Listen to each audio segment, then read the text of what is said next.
En 1979, le Ghana était à la croisée des chemins. Un autre coup d'état militaire était en cours.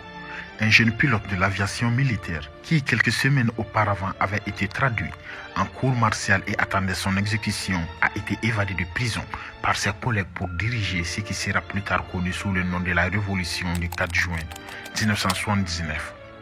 On savait peu sur ce pilote de l'armée de l'air qui, devenu chef d'État, a joué un rôle décisif dans la transformation politique et économique de son pays.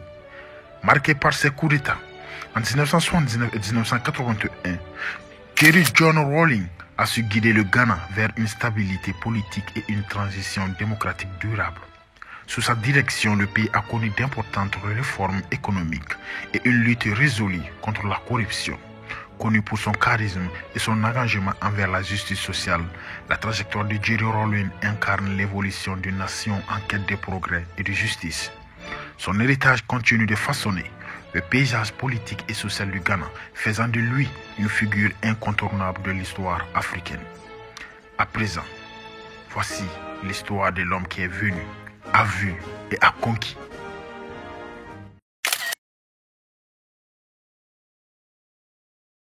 Jerry John Rawlings est né à Accra le 22 juin 1947 au Ghana. Il est le fils de Victoria Agbotui, une autochtone, et James Ramsey John, un chimiste originel de Castle Douglas, en Écosse. Jerry Rawlings a fréquenté la prestigieuse école automobile du Ghana, une école d'élite à l'époque fondée sur le principe de fournir aux étudiants africains le modèle britannique d'éducation publique. L'école se vante d'un nombre impressionnant d'anciens élèves avec le premier président ghanéen Kwame Nkrumah, l'ancien président gambien Daouda Jawara et Robert Mugabe. Tous étant d'anciens élèves à différentes époques de l'histoire de l'école. En mars 1968, il a commencé sa formation d'officier pilote. Il a obtenu son diplôme en janvier 1969 et a été nommé officier pilote. Il a obtenu le grade de lieutenant d'aviation en avril 1978. Depuis son accession à l'indépendance en 1957, le Ghana a connu plusieurs coups d'État militaires. Le 24 février 1966, l'administration civile qui dirigeait le Ghana sous la direction du président Kwame Nkrumah a été renversée par un coup d'État. Les dirigeants de ce coup d'État militaire de 1966 ont justifié leur prise de pouvoir en disant que l'administration de Kwame Nkrumah était abusive et corrompue.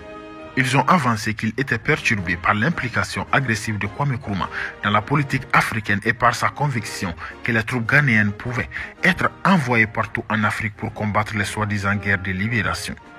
Ils ont surtout souligné l'absence de pratiques démocratiques dans la nation, une situation qui, selon eux, affectait le moral des forces armées.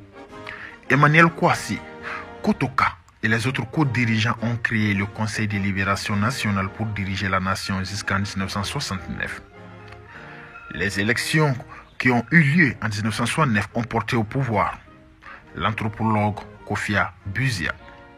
Mais en 1972, Kofia Buzia a été renversé lors d'un coup d'État par le général Ignatius Kutu Acheampong. Le général Ignatius a ensuite accusé l'administration de Buzia de corruption, licenciement arbitraire, de mauvaise gestion économique et mise en œuvre de politiques conçues pour abaisser le moral de l'armée. Kofi Buzia avait réduit les allocations du personnel militaire et cela n'a pas été bien accueilli par le général qui a ensuite déposé le président Buzia. Cependant, le Ghana n'a pas réussi à devenir autonome et la corruption, la contrebande, l'inflation et les pénuries alimentaires ont maintenu le pays dans la crise.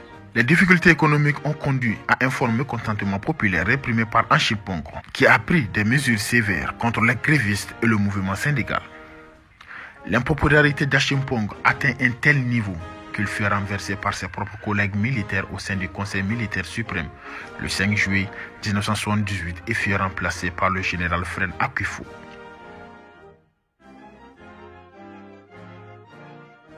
Jerry John Rawlings est apparu en public lorsque le 28 mai 1979, lui et 6 autres soldats ont été arrêtés par la milice du général Fred Akufo pour une tentative de coup d'État contre le gouvernement Fred Akufo. Rawlings a comparé devant une cour martiale générale accusé de diriger une escouade de 15 soldats le 15 mai 1979. il est déclaré coupable et qu'en attendant son exécution, le procès a été public, destiné à dissuader toute future rébellion et diffusé partout au Ghana. Pendant le procès, il a fait un discours inoubliable au tribunal en déclarant « Je ne suis pas un expert en économie et je ne suis pas un expert en droit, mais je suis un expert dans le travail à jeun. Je me demande quand et où viendra le prochain repas. Je sais ce que ça fait d'aller au lit avec un mal de tête dû au manque de nourriture dans l'estomac. » Suite à cela, Jerry Rawlings est devenu le symbole de l'espoir et de la délivrance pour le peuple du Ghana. Le 4 juin de cette année-là, la mutinerie d'officiers soutenant sa cause l'a fait sortir de prison, déclenchant la révolution. Jerry Rawlings et ses soldats ont formé le Conseil révolutionnaire des forces armées, AFRC. L'AFRC a effectué ce que Rawlings a décrit comme un exercice de ménage. Il s'agissait essentiellement d'identifier les dirigeants qui ont été jugés corrompus. Ces dirigeants ont été soit condamnés à la prison pour leurs crimes, soit dans certains cas exécutés par l'AFRC. 3 mois plus tard, le 24 septembre 1979, l'AFRC a autorisé Hilal Liman à diriger le Ghana et un parti national populaire. Mais Hilal Liman assurera la présidence pour une courte durée. Le 31 mai 1981, après seulement 2 ans en tant que président, l'administration de Liman a été interrompue lorsque Rawlings lui a fait un autre coup d'État, affirmant que son gouvernement amenait le Ghana sur la voie de la ruine économique.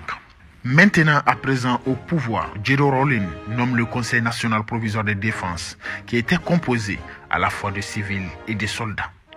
Le gouvernement s'est efforcé de restaurer la fierté et les infrastructures de la nation grâce à un travail acharné, une détermination et une inclusion massive. La politique du pays était en grande partie dirigée par les gens ordinaires, par les jeunes, en particulier par les étudiants, une grande partie de la population. Leader actif, Jerry Rawlings a veillé à ce que la reconstruction du Ghana soit partagée par tous les soldats et les civils ont participé sans qu'aucune tâche ne soit trop grande ou trop petite. La passion de Rawlings était que l'opprimé ne soit pas maltraité et il voulait amener 6 millions de Ghanéens à un niveau de subsistance. Il voulait que les choses soient faites immédiatement, rapidement. Il commençait à changer le visage du Ghana. Mais le défi des réformes économiques auxquelles il était confronté a provoqué un changement radical du régime. La réponse du gouvernement de Rawlings et ses critiques a été de sévir contre l'opposition. Les médias en particulier ont été durement touchés. Les journalistes étaient assiégés à cette époque. Il était considéré comme un dictateur africain par excellence. Rawlings et son gouvernement ont dû instaurer des mesures qui auparavant semblaient être un compromis avec le statut à l'égard de l'Occident. À cette époque, sa situation familiale n'était pas du tout plaisante. Père de famille et marié, Nana Konadu Adjiman, son amour d'enfance qu'il a rencontré à l'école primaire. Ils ont 4 enfants. Le fait que Jerry Rawlings, en effet, soit au centre de la politique créait un fossé délibéré entre ses enfants et lui-même. Au début des années 1990, le continent africain a commencé à connaître une nouvelle vague de structures politiques, le retour du multipartisme, un peu comme dans les années 1960. Alors que les pays obtenaient leur indépendance des puissances coloniales, le peuple voulait du changement. Et Jerry Rawlings, du genre capable de lire l'humeur du peuple, s'est empressé d'accepter en changeant son gouvernement militaire à civil. Comme l'exige le mandat constitutionnel, le mandat de Rawlings a pris fin en 2001 et a été remplacé par John Kufuor, son principal rival politique. Quand il était président, Jerry Rawlings a pu utiliser une subvention de $50,000 qu'il a utilisée pour parrainer le démarrage de la création de l'université d'études sur le développement, une université publique, la première du genre aux États-Unis. Pendant son mandat, la Somalie ainsi que d'autres régions de l'Afrique du Nord ont connu une famine catastrophique que le monde a qualifiée d'urgence. Jerry Rawlings était sur le terrain pour constater les résultats de la famine et a été profondément ému par l'état déplorable des femmes et des enfants qu'il avait rencontrés. Dans une interview avec CNN, il a partagé son expérience. Âgé de 73 ans, il meurt le 12 novembre 2020 à l'hôpital universitaire de Korle Bu à Accra, où il avait été admis une semaine auparavant.